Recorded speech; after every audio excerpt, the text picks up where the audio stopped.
Dignitaries, distinguished officers, friends from the media, ladies and gentlemen. I'm Shaina Singh, and it gives me immense pleasure to extend to you all a very warm welcome on behalf of the Ministry of Information and Broadcasting.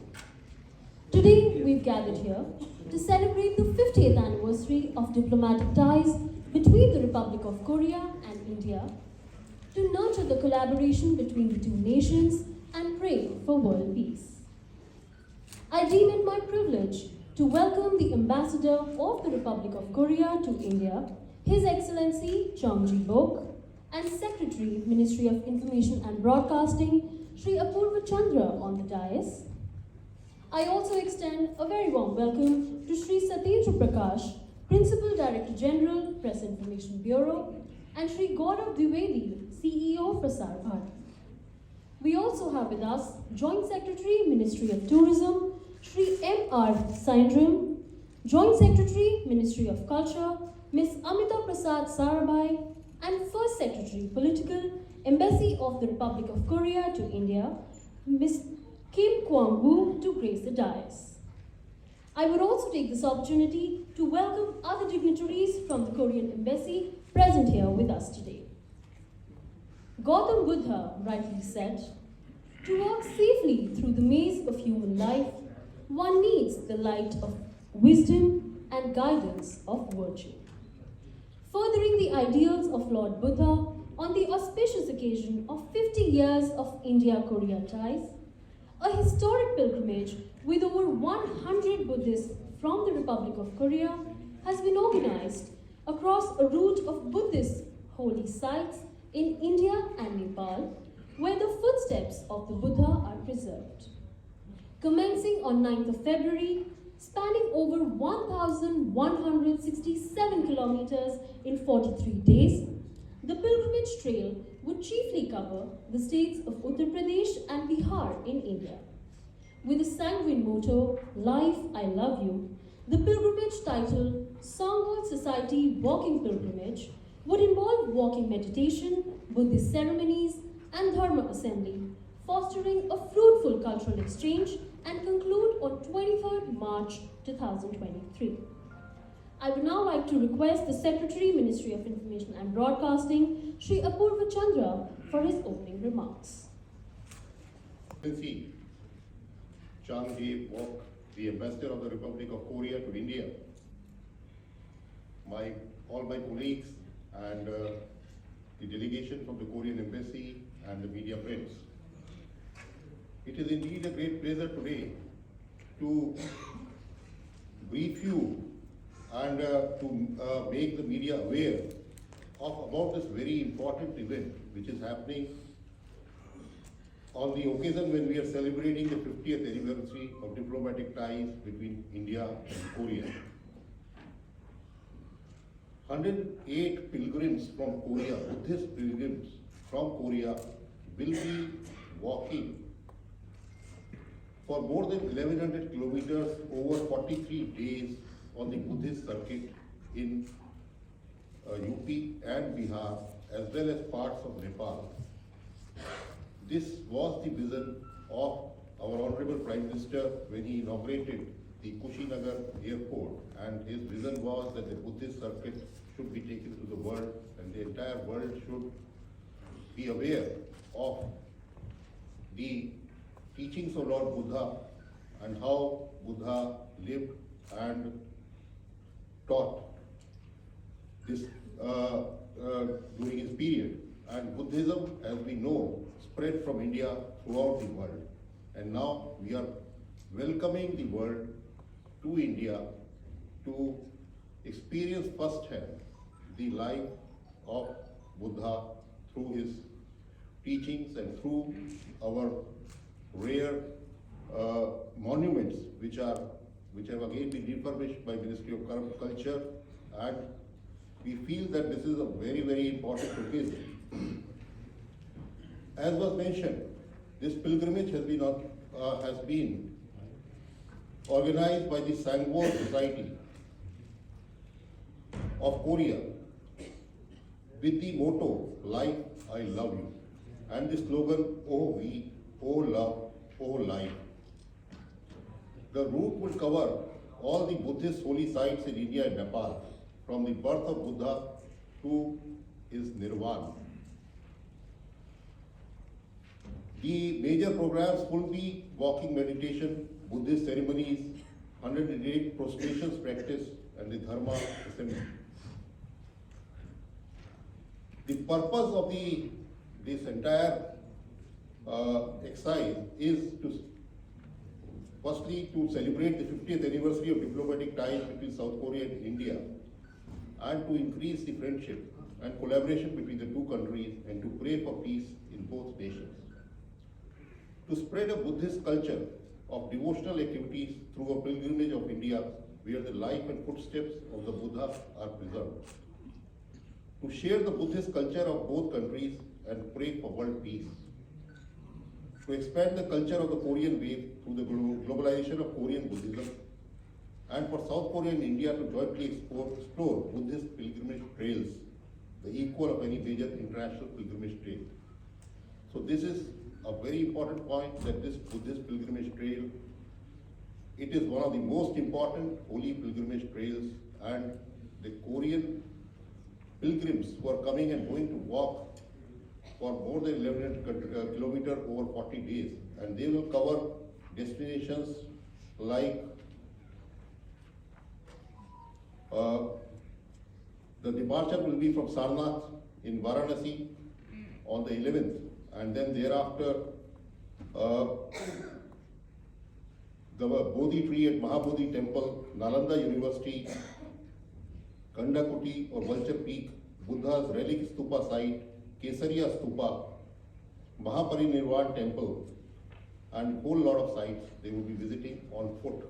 So this is an opportunity for our country to extend our hand of friendship, which we have very friendly relationships with Korea, to extend our friendship again to Korea, and to welcome not only the Korean pilgrims, but also pilgrims, Buddhist pilgrims from all over the world to our country to experience the richness of our culture, our society, and be a part of this entire milieu and experience the rich heritage of the country. We are happy that the entire government is supporting this particular effort. Today we have representatives from Ministry of Tourism, Ministry of Culture with us. Ministry of External Affairs is fully geared to support this particular effort.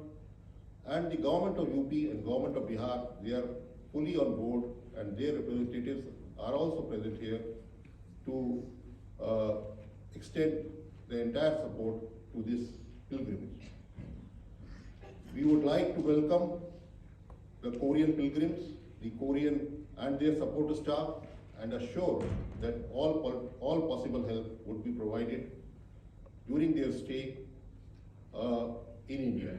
And we hope that their objective of following the route, the pilgrimage route, and having a deeper understanding of Buddhist philosophy is fulfilled when they are in India. So said, the government of Uttar Pradesh and the government of Bihar are fully committed to ensuring the safety and comfort of our guests from the Republic of Korea who are set to embark upon this historic pilgrimage. I would now like to request the Ambassador of the Republic of Korea to India, His Excellency Chom Ji-bok. Distinguished members of the Indian media, our friends, distinguished officials from the government of India and state governments of Bihar and Uttar Pradesh. Ladies and gentlemen, good afternoon, namaste to everyone. On behalf of the government of the Republic of Korea, I welcome you all to this joint press conference. Thank you so much for sparing your valuable time to be here with us. I also express my deep gratitude to the Ministry of Information and Broadcasting, Government of India, for organizing the press conference. My special thanks to Shri Apurva Chandra, Secretary, Ministry of Information and Broadcasting, for being together with us for this media interaction. Let me begin by appreciating the important role that Indian press has been playing in promoting close Korea-India bilateral ties. I count on your support as we strive to promote much deeper and broader bilateral ties. Especially the year 2023 is a very special and meaningful in India-Korea bilateral relations. Our diplomatic relations are now 50 years old, and we are celebrating this historic milestone in our diplomatic journey in a befitting manner. As you all know, this year is also quite special for India, as it has assumed the G20 presidency. Korea, of course, is committed to contributing to the success of India's G20 presidency. Ladies and gentlemen, friends of media, 50 years of diplomatic relations between India and Korea have been a momentous journey of friendship and cooperation. This period has witnessed robust bilateral cooperation across a wide range of areas. While the implementation of SEPA agreement has contributed to phenomenal growth in bilateral trade and investment, and India-Korea Special Strategic Partnership since 2015 has given impetus to close cooperation in the defense and security fields. In tandem, bilateral cooperation in the field of culture and people-to-people contacts have also become as close and strong as never before. In all, Korea-India diplomatic ties at 50 have much accomplishments to feel proud of and rejoice. And as we celebrate the golden jubilee of our diplomatic ties, we cannot miss the important facet of Buddhist linkages that our two countries and two peoples share. These ties always evoke strong emotions and generate immense goodwill among our two peoples. The success of our bilateral relations owes a great deal to this spiritual connect between our two peoples. Buddhism was introduced in Korea in the 4th century and once became the official religion of an ancient kingdom in Korea. Today, 1/5 of Korea's population are Buddhists who regard India as their spiritual home. Every year, thousands of them come and visit India on pilgrimages to various Buddhist sacred sites, enriching the close ties of cooperation and friendship between our two peoples. To emphasize our common Buddhist ties, Prime Minister Narendra Modi presented Korea with sapling of the sacred Bodhi tree during his state visit to Korea in 2019. Given this background, what could be a better way to commemorate the 50th anniversary of diplomatic ties between our two countries than to nurture its vibrant civilizational link? So was conceived this unique Korean Buddhist pilgrimage to India. That's my understanding. And this is the first of its kind, and you can say a unique people-to-people contact program. This is being organized by the Joge Order of Korean Buddhism, which is the biggest and the most representative Korean Buddhist organization. More specifically, by Sangwol Society, a non-profit organization of Korea. This pilgrimage is scheduled from February 9 to March 23rd. In this pilgrimage, 108 pilgrims will walk on foot to sacred Buddhist sites in India and Nepal to trace Buddha's footsteps from birth to Nirvana. The program during the pilgrimage will include walking meditation, Buddhist ceremonies, 108 prostration ceremonies, and Dharma assembly. The total number of participants in various programs, including opening and closing ceremonies, are expected to be above 5,000. With an opening ceremony on 11th February, the foot march will begin from Saranath in Varanasi and walking through Nepal, and it will conclude on March 20 at Saravasti in Uttar Pradesh, covering a distance of nearly 1,200 kilometers in more than 40 days. Ladies and gentlemen, this mega Buddhist pilgrimage has enormous significance. First, this is a befitting tribute to our shared Buddhist heritages and lineages. We are confident that this will go a long way towards further deepening our people-to-people contacts and cultural exchanges.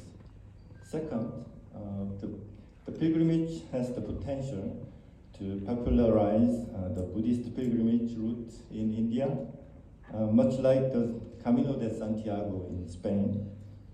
It will definitely attract many Buddhist travelers to India from around the world, as India seeks to showcase its rich cultural heritage during the G20 presidency. I believe this Korean Buddhist pilgrimage is quite timely. Third, at the heart of this pilgrimage is the yearning for peace and prosperity. At a time when the world is beset with terrorism, tensions, and conflicts, and Lord Buddha's message of peace and compassion is the need of the hour. During this pilgrimage, Buddhist monks would offer prayers for a peaceful and prosperous world. Fourth, Buddhist teachings have much in common with the motto of India's G20 presidency: one family, one earth, one future. Our Buddhist pilgrims will pray for the success of G20 under India's leadership. That's all I have to say about the upcoming pilgrimage for now. I do request our friends in the media to give this event adequate coverage and the publicity in the interest of Korea-India bilateral ties in the 50th year of our diplomatic ties. Also, in the days to come, there is a lot that is going to happen on the bilateral front, which you can highlight. This will greatly contribute towards building even stronger and closer bilateral relations. And last but not least, I'd like to extend my special gratitude to the Government of India, Ministry of Information and Broadcasting, Ministry of External Affairs, Ministry of Home Affairs, Ministry of Tourism, Ministry of Culture. And now, to take you through its many interesting aspects, we would like to present a glimpse of the Sangwol Society walking pilgrimage through an audio-visual video. Let's have a look. An eminent monk of Korea's Silla dynasty firmly resolved to learn the Buddha's teachings. To do this, he crossed oceans and deserts, ultimately making a pilgrimage around India. At that time, a journey in pursuit of Dharma was so treacherous that only 1 or 2 out of 10 could survive such a feat. 1,000 years later, in 2023, a year that also marks the 50th anniversary of the diplomatic ties between South Korea and India, Korean disciples of the Buddha again embark on such a journey. From Lumbini to Kushinagar, they plan a pilgrimage to walk 1,167 kilometers over 43 days. This significant event is titled Sangwol Society Walking Pilgrimage, walking in the footsteps of the Buddha. This historic pilgrimage begins on February 9th. In November of 2019, the Sangwol Society was founded, largely driven by the vows of Venerable Tassing, former president of the Jogye order who demonstrated great leadership during his term. The society began when Venerable Tassing and 8 monks entered an intensive sun meditation retreat for 90 days in the unforgiving cold of a harsh winter, sheltered only by a tent. Later, Korean disciples of the Buddha gathered and continued to make walking pilgrimages to pray for happiness and peace for all. First, in 2020, people started pilgrimage of compassion to overcome national disasters. In 2021, there was another pilgrimage to the three jewel temples. And last year, in 2022, Sangwol Society had pilgrimage of peace and mind liberation. Sangwol Society Practice Movement, Korean Buddhism Revitalization Movement, Pan-Korea Harmonization Movement, Whole World Peace Movement. These four goals pursued by the Sangwol Society embody the Buddha's teachings. They also embody the spirit of the phrase, "The whole world is a single flower," which expresses the non-duality of the universe and self. One earth, one family, one future.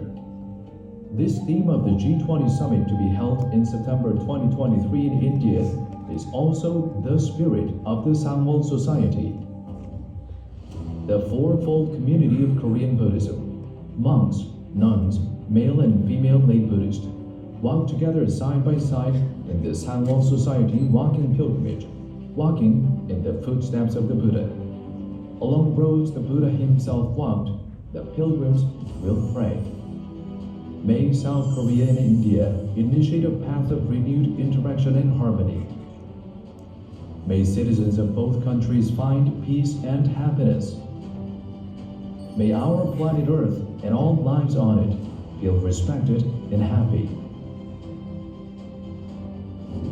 Based on India's successful G20 summit, we rejoice that the world may ultimately come to bloom as a single flower.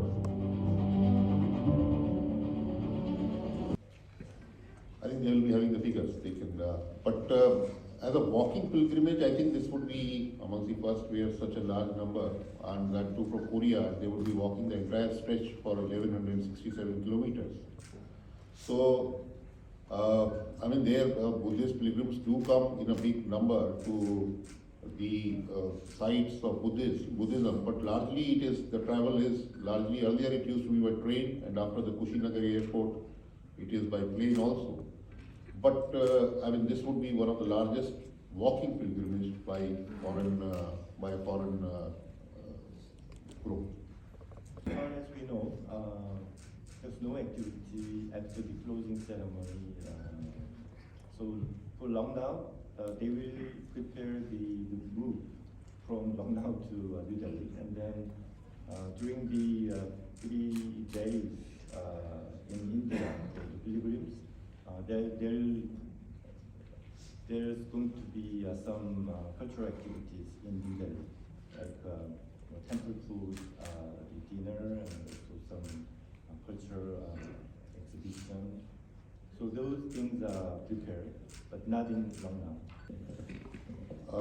देखिए, केंद्र सरकार की तरफ से आज हमारे साथ tourism मंत्रालय और सांस्कृतिक कार्य मंत्रालय यहाँ उपस्थित है, और ministry of home affairs, ministry of external affairs, उनके सपोर्ट के बिना इस तरह की ये जो जटिल यात्रा है ये पूरी होना बहुत मुश्किल है। और राज्य शासनों का, जो राज्य सरकार है उत्तर प्रदेश की और बिहार की, उनका योगदान इसमें बहुत ही महत्वपूर्ण है, क्योंकि ये जो पिलग्रिम्स हैं, 108 पिलग्रिम्स हैं, इनके साथ इनका सपोर्ट स्टाफ होगा, और जैसा इंडस्ट्रियर साहब ने बताया कि इनॉग्रल क्लोजिंग में 5000 लोग होंगे, और मेरे ख्याल से जो अनेक मायनों में प्रसार भारती कोरियन डेलीगेशंस के साथ में और कोरियन लोगों के साथ में लगातार इंगेज रहा है, और इस यात्रा के लिए स्पेसिफिकली जो हमारा रोल रहेगा वो इन तीर्थयात्रियों द्वारा जिन जिन स्थानों पर भ्रमण किया जा रहा है, वहाँ पर उन्होंने क्या देखा, वहाँ पे उनके क्या अनुभव रहे, वो अनुभव ला करके हमारे जो दर्शक हैं, हमारे जो श्रोता हैं, उन तक ले जाएं, और साथ में ये अनुभव हमारे डिजिटल और अन्य माध्यमों से हम लोग कोरिया के जो निवासी हैं, जो हमारे यहाँ के भविष्य में विजिटर्स हो सकते हैं, उन तक ये संदेश पहुँचा सकें।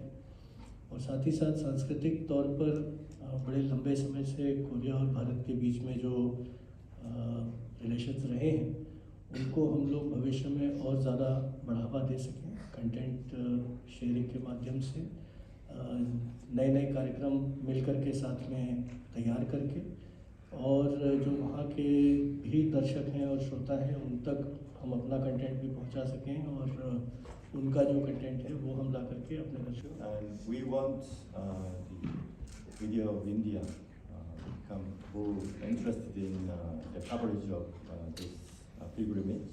But main organizer is the Sangwol Society. But at the beginning, I had a discussion with the Secretary Chandra. This will be good. Actually, the joint press conference will be a very good occasion to attract the interest and from the media. But I don't know yet what kind of facility to provide. If you become more specific, and then we will Accommodation, maybe. If, see, we will distribute the entire schedule to the media, which is being given, wherever this pilgrimage is going, where all the night halts are. And through the offices of PIB and Prasar Bharati in Uttar Pradesh, if any media person wants to go that particular place and wants to cover it, then we will facilitate that particular. So one can contact you, sir. The PIB, Mr. Satya Prakash is there. He can answer that, and PIB in Uttar Pradesh, Lucknow will facilitate all sort of media movement and coverage. Our family, so this all ties in, and we would be very glad if more and more media comes and covers it. Of course, as I explained to you, this is the great opportunity for the people-to-people contact. And during the pilgrimage, they are supposed to meet with the local people, and local people are welcome to the ceremonies and to some cultural activities by the Korean pilgrims. Thank you. Section, please. Second question, that is not the work of the government of Korea, but it's up to the religious organization. In particular, this Korean Buddhism. And there are some groups even in Korea, but as I said, the Jogye order is the most representative and the biggest one. And the Jogye order definitely wants to revitalize the Buddhism in Korea, not only in Korea but also through the other regions, including India. As far as I understand, Buddhism is almost included in the Indian culture in general. So I don't think there is kind of resistance to this kind of movement. So it's a good way to promote the people-to-people context between our two people. And some relation to Korean way. Well, generally speaking, yes, of course, Korean way made some impact on other aspects of culture of Korea. But however, it's very difficult to say it is directly linked between Korean Buddhism and Korean way. To follow the footsteps of Buddha, they can always walk on this circuit. And the effort from the Indian government and the Honorable Prime Minister, when he opened the Kushinagar airport, is to provide facilities for pilgrims to make it easier for them to walk on this circuit and to follow the footsteps of the Buddha. And in that context, new trains, new airport, several flights, and also wayside amenities along the road, which is an important part. And there the Ministry of Tourism, Ministry of Culture, everybody is playing their part, and the state governments are also playing their part. Making this event a huge success. I would also like to thank our media units, Press Information Bureau and Prasar Bharati for their cooperation in ensuring the success of this media interaction. I would like to extend my gratitude to each one of you present here with us today and to the media for being here in such large numbers as our pillars of support. Thank you so much once again. As we sign off, I would request the dignitaries present on the dais to proceed to the VIP lounge on the first floor. To all the guests present here, I request you to join us for high tea on the fourth floor. Wishing you all a wonderful evening ahead. Thank you. The most fruitful commercial partnerships, because, and all of you are aware that some of the most powerful brands which we use, they are of Korean origin, whether it is the Hyundai car or whether it is the Kia Motors or whether it is Samsung or LG, which are part of our everyday life. They are all Korean and which have been there now, which almost, I mean, many of the Indians would not even know that they are Korean. Many would consider them to be Indian brands now. So our commercial ties are very strong, and we hope that this would enhance our people-to-people ties. I myself have been working in Maharashtra, and there are so many Korean companies which are invested there, and we would like more and more people-to-people ties also to improve, so that more and more Korean investment comes into our country, along with the Buddhists and pilgrims. Thank you.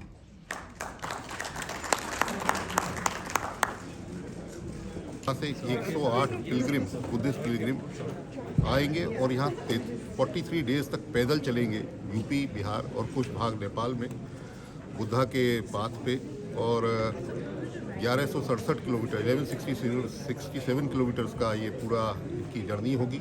और इनके साथ बाकी भी Korean इनके support staff वगैरह होंगे, तो ये जगह जगह रास्ते में ही रुकेंगे, जो हमारे गांव है, शहर है, उनमें रुकेंगे और पूरा इनको जो है जो हमारे कल्चर है उसके बारे में लोगों से इनका जो है वहाँ पर इनके संबंध भी आएंगे।